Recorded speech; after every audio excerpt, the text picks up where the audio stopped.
With Nintendo exhausting most of their first-party games off of the Wii U, it seems that we're entering an era where Nintendo really doesn't have a backlog of games to be able to carry the console anymore through their dead months. There is one console, however, that they still do have a backlog from, but it's really a question of if it is actually practical to port the games over, and that console of course being the Nintendo 3DS.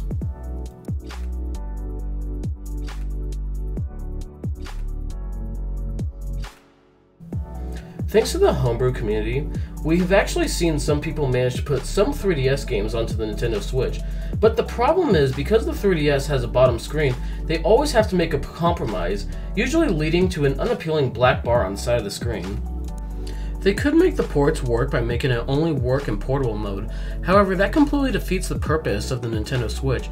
If you can't play your games in both handheld mode and in docked mode, it really makes porting these games kind of pointless.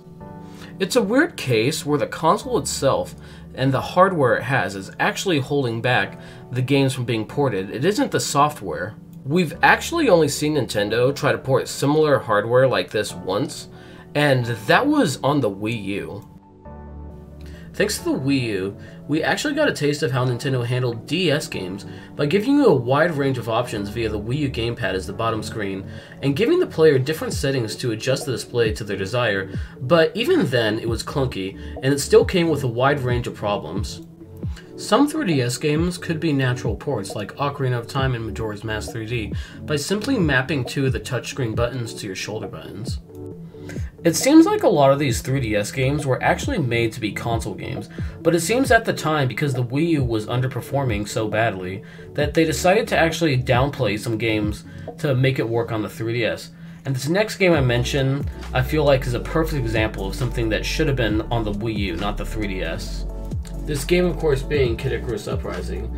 As most of you know, this game was infamous for having a fun campaign and a lot of content, including an online mode. However, the only thing that held it back was that you had to use the touchscreen to aim while you were shooting. This could easily be remapped by allowing the thumbstick to replace how you would aim, and even having an option to enable motion controls for faster shooting.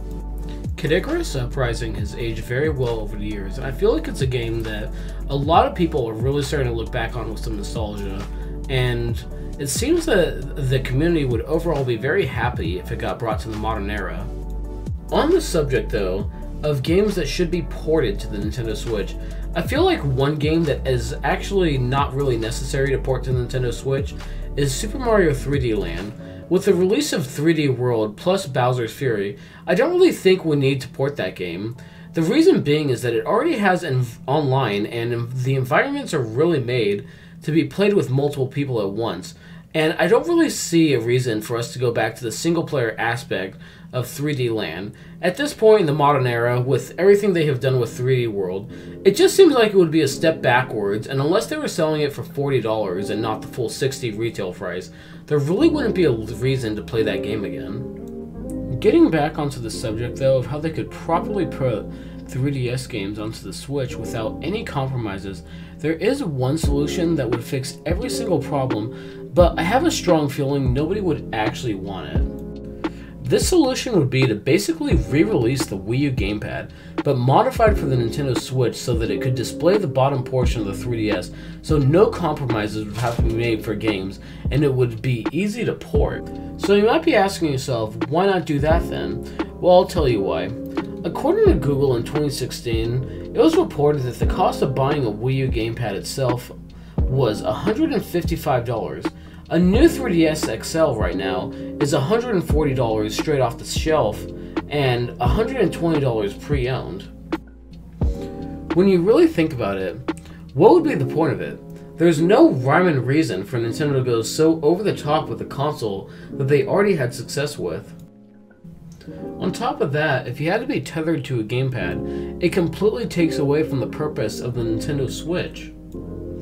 Honestly, after really looking into it, and thinking of every solution I can think of, the only way how they could really bring 3DS games to the Switch would be to do it by a case-by-case situation. The only thing left to really bring up is that Nintendo actually had a lot of success on the 3DS. It's not the same case as the Wii U, where they spent a lot of money for video games that didn't give them much back in return. That's why I feel like they're probably just going to leave the 3DS behind at this point.